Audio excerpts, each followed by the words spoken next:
Санхүү ардлын албаны 2025 оны жилийн үйл ажиллагааны танилцуулга. Бүтэц орон тооны чиглэлээр тус албан цагдаагийн ерхий газрын даргын 2025 оны А-дороо 395 дугаар тушаалаар захиргааны удирдлага, санхүү хангамж, барилга байгууламжийн хяналтын дөрвөн хилтэс, Харьяа автобаз, сүүжуул, амралт сувилал, хангалт үйлчлэгээний төгсөн бүтцтэйгээр офицер 93, ахлагч 244, энгийн 60, нийт 397 албаагч ажилтны орон тоотоогоор батлагдаж 29 оронтоо дутуу. Одоо 368 албаагч ажилтнтай үйл ажиллагаагаа явуулж байна. Цагдаагийн ерхий газрын даргын 2025 оны А-дороо 63, А-дороо 64 дугаар тушаалаар Монгол Улсын 2025 оны төсвийн тухай хуулиар цагдаагийн байгууллагад нэмэгдсэн орон тооноос нийт 7 орон тоог хангалт үйлчлэгээний төвд, хангалтын мэргэжилтэн 1, чанар шалгагч 2, нэгтлэн бодогч нэрв 2-ыг хангамжийн хилтэс, дөрөв хувцсны чанар технологи худалдан авах ажиллагаа хариуцсан мэргэжилтэн 2, автобазын ашиглалтын хилтэс цагдаа жолооч 1 оронтоог тус нэмэгдүүлсэн. Сүүжуул амралт сувиллийн үйлчлэгээ аж ахуйн хэсгийн дарга, сувилийн хэсгийн дарга, хүний ихэмж, сэргэнцлийн ихэмж, зүү эмчилгээний ихэмж, уламжлалтын мэргэшсэн ихэмж зэрэг албан тушаалуудын цалингийн зэрэглэлийг нэг шатлал нэмэгдүүлж, ахлах сувилагч, дүн бүртгэгч 1 оронтоог офицер оронтоонд шилжүүлсэн.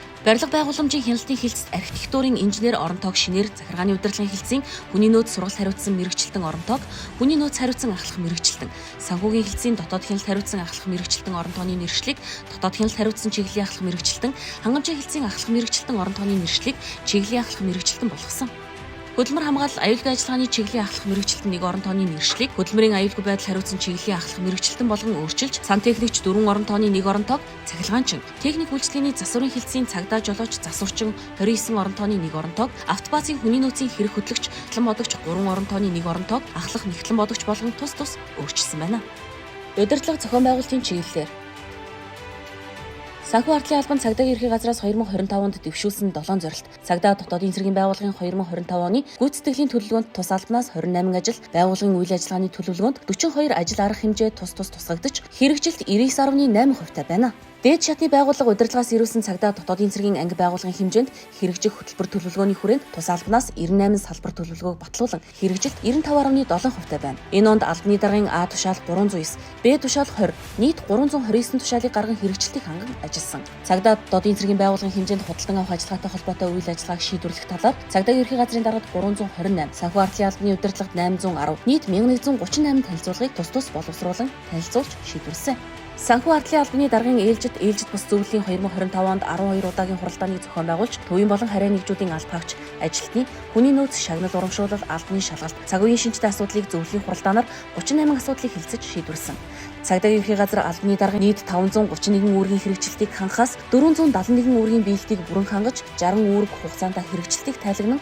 биелэлт 88.7% таа байна. Цагдаа дотоодын цэргийн байгууллагаас энэ онд нийт 10,063 албан бичгийг хүлээн авч, 9,643 албан бичгийг шийдвэрлэж, 420 албан бичиг ажиллагаанд нийт 589 өргөдөл гомдлыг хүлээн авснаас төвийн нэгжид 91, харьяа нэгжид 498 ирснээс 573 өргөдөл гомдлыг хугацаанд нь шийдвэрлэж, ажиллагаанд 16 өргөдөл гомдол байна. Төрийн байгууллагын ажлын зохион байгуулалт архив албан хэрэг хөтөлтийн улсын үзлэгийг зохион байгуулахтай холбогдуулан архивын улсын үзлэгийн салбар шинжилсэн төлөвлөгөөг гарган тус албаны даргаар батлуулж, төлөвлөгөөнд тусгагдсны дагуу 2021 онд үүсэж хөтлөгдсөн байн хадгалах 89 хадгаламжийн нэгжийг цагдаагийн ерхий газрын төв архивд мөн архив албан хэрэг хөтөлтийн нийтлэг журмын хүрээнд хүлээлт өгсөн. Төвийн 4 нэгжээс 2024 оны 408 хадгаламжийн нэгж, сүүжуул амралт сувилал 2024 оны 126, хангалт үйлчлэгээний төв 2024 оны 51, нийт 585 хадгаламжийн нэгжийг нэгтлэн шалгаж, байгууллагын архивд хүлээлгэн өгч, төлөвлөгөөний хэрэгжилт 95% таа байна.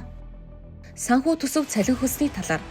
Монгол Улсын их хурлаас цагдаагийн байгууллагын төсвийг 2024 онд 521.6 тэрбум төгрөг буюу 36.2%-аар, 2025 онд 61,568 тэрбум төгрөг буюу 18%-аар тус нэмэгдүүлж батлуулсан. Цагдаа дотоодын цэргийн байгууллагын бичих хэргийн зардлыг 44.5, тээвэр шатхуун 90.9, томилолт 73.6, хоолны зардлыг 44.5%-аар тус нэмэгдүүлсэн нь байгууллагын үйл ажиллагаанд бодит дэмжлэг болсон. Нэгтлэн бодох бүртгэлийн програм хангамжид хөгжүүлэлт хийж, цагдаагийн байгууллагын эд хөрөнгийн бүртгэлийн үйл ажиллагааг сайжруулах боломжийг бүрдүүлэх чиглэлээр 15 ангилал, 59 үзүүлэлт бүхий Fiscus онлайн санхүүгийн програмыг нэвтрүүлсэн. Монгол Улсын засгийн газраас 2024 оны 238 дугаар тогтоолоор цагдаа дотоодын цэргийн албаагчдын үндсэн цалингийн хэмжээг 6%-аар нэмэгдүүлж, 2025 оны 1-р сарын 1-ний өдрөөс олгож, нэг албаагчийн цалин 173,000-аас 255,000 төгрөгөөр нэмэгдсэн. Мөн засгийн газрын 2024 оны 202 дугаар тогтоолоор албаагчдын цолын нэмэгдлийг шинжилэн тогтоож, энэ оны 1 сарын 1-ний өдрөөс мөрдөж эхэлсэн ба албаагчийн цолын нэмэгдэл 2-8%-аар нэмэгдсэн.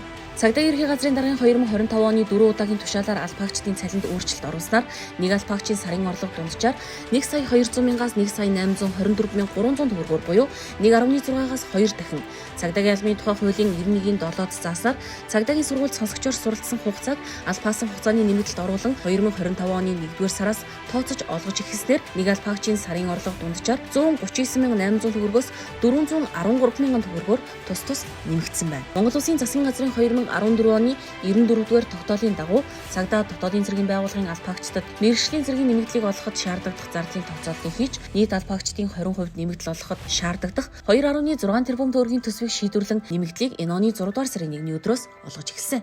Хоолны мөнгө хүнсний хангалт олгох тухай цагдаагийн ерхий газрын даргын 2025 оны А дороо 212 дугаар тушаалаар шөнийн ээлжид 24 цагаар эргүүл жижүүр харуулын үүрэг гүйцэтгэдэг албаагчдын хоногийн хоолны зардлыг 20,000 төгрөгөөр, ажлын өдрөөр үүрэг гүйцэтгэж буй албаагчид нарт хоолны зардалт 10,000 төгрөг байхаар тогтоож 2025 оны 6 дугаар сарын 1-ний өдрөөс эхлэн цалин дээр олгож эхэлснээр нэг албаагчийн сарын дундаж орлого 190,000-аас 230,000 төгрөгөөр нэмэгдлээ. Цагдаа дотоодын цэргийн байгууллагын 2025 оны батлагдсан төсөвт тусгагдсан зардлаас цагдаа дотоодын цэргийн анги байгууллагын нийт 2334 албаагч 3349 төрлийн 10,155 нэгж дөрөвт хувцас нь 1.1 тэрбум төгрөгийн мөнгөн хангамжийг олгосон. Нийслэлийн иргэдийн төлөөлөгчдийн хурлын 2025 оны А дороо 273, 247 дугаар захирамжаар нийслэлийн гэмтэргээс урьдчилан сэргийлэх ажлыг зохицуулах салбар зөвлөлийн 2025 оны үйл ажиллагааны төлөвлөгөөнд тусгагдсны дагуу гэмтэрэг зөрчлөөс урьдчилан сэргийлэхэд итвэх санаачлаг гарган ажилласан албаагчдад урамшуул олгоход шаардлагатай 1 тэрбум төгрөгийг шилдэг мөрдөгч 2025 контент бүтээх албаагчдыг урамшуулахад 500 сая, захин мөрөгтэй тоглоомоос урьдчилан сэргийлэх төсөл хэрэгжүүлэх зардалт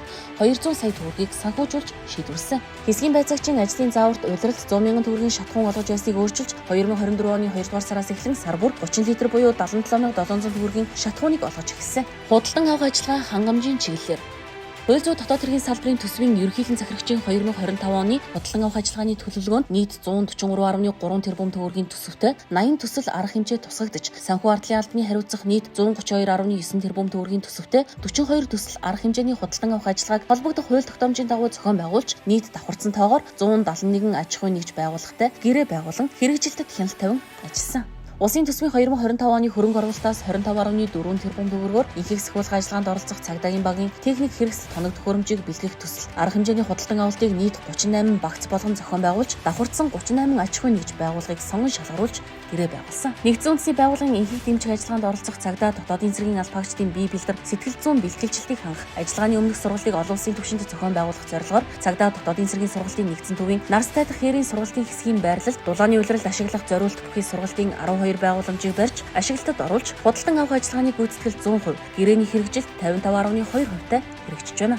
Бэлтгэл сургалтын орчныг сайжруулах зорилгоор 42 нэр төрлийн 4779 ширхэг тавилга техник хэрэгсэл тоног төхөөрөмжөөр хангасан. Цагдаа дотоодын цэргийн байгууллагын мэдээллийн технологи сүлжээний аюулгүй байдлыг хангах, үйл ажиллагаанд ашиглах хамгаалтын систем, тоног төхөөрөмжийг 337 ширхэг тоног төхөөрөмж, компьютер, кибер халдлага, зөрчлийг илрүүлэх, хамгаалах 2300 ширхэг хамгаалтын лицензийг харьяа 81 анги байгууллага олгосон. Мөрдөгчийн ажлын ачааллыг бууруулах, мөрдөн шалгах ажиллагаанд нэн шаардлагатай Монгол яриа дуу бичвэрийг хөрвүүлэх, хиймэл оюун ухаанд суурилсан мэдүүлэг AI програм хангамжийн тусгай програм хангамж, 102 хэрэглэгчийн эрх, микрофон 120 ширхэг, сервер тоног төхөөрөмжийг энэ оны 1-р сараас үйл ажиллагаанд нэвтрүүлсэн. Мөн мөрдөн шалгах, зөрчил, шалган шийдвэрлэх ажиллагаанд хиймэл оюун ухаанд суурилсан цахим гарын авлагыг нэвтрүүлэхээр ажиллаж байна. Генетик мэдээллийн нэгдсэн сан бүрдүүлэх ажил эхэлж, засгийн газраас 6.3 тэрбум төгрөгийн санхүүжилтээр 17129 дээжид ДНК шинжилгээ хийж мэдээллийг санд бүртгэсэн. Эргүүлийн албаагчдын үйл ажиллагааны шаардлагатай согтуурал шалгагч төхөөрөмж 200, X-Cover гар утас 100, ухаалаг таблет 100 ширхгийг худалдан авч албан нэгж нутаг дэвсгэр хариуцсан цагдаагийн байгууллагуудад барил олгосон. Цагдаа дотоодын цэргийн байгууллагаас харьяа албан нэгж албаагчдын хэвийн ажиллах нөхцөлийг бүрдүүлэх зорилгоор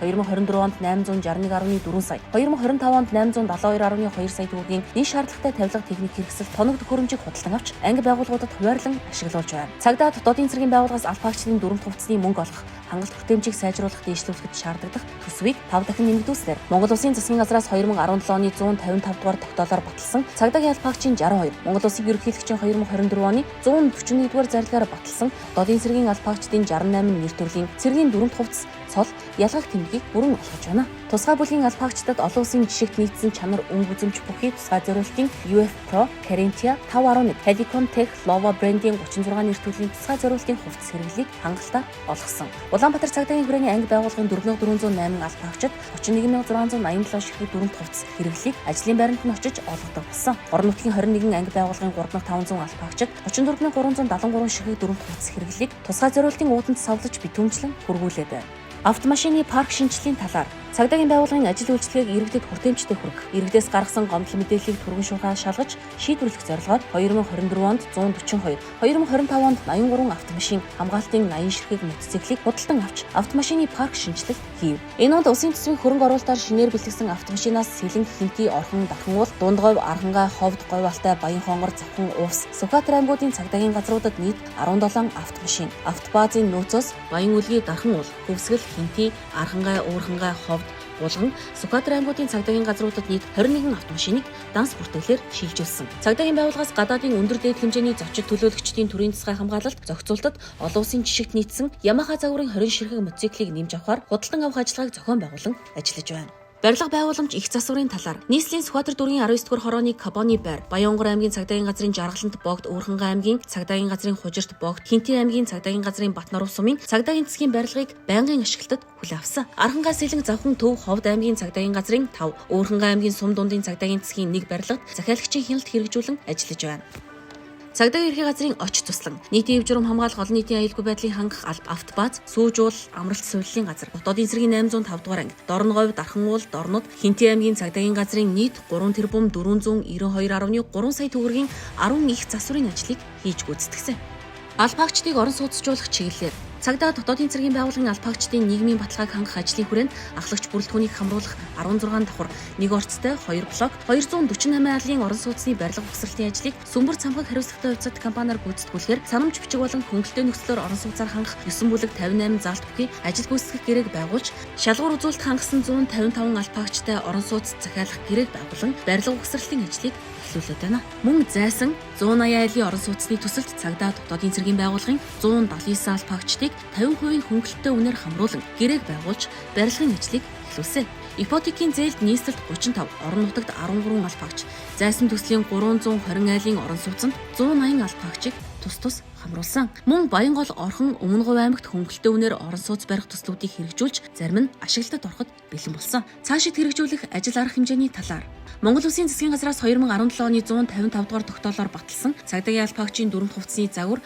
түүний эдлгээний хугацаа, цагдаагийн албаагчид дүрмт хувцсны мөнгөн хангамж олгох журам батлах тухай тогтоолын хавсралтад зарим хувцсны нэр төрөл хугацааг тусгаж нэмэлт өөрчлөлт оруулах саналыг шийдвэрлүүлэх.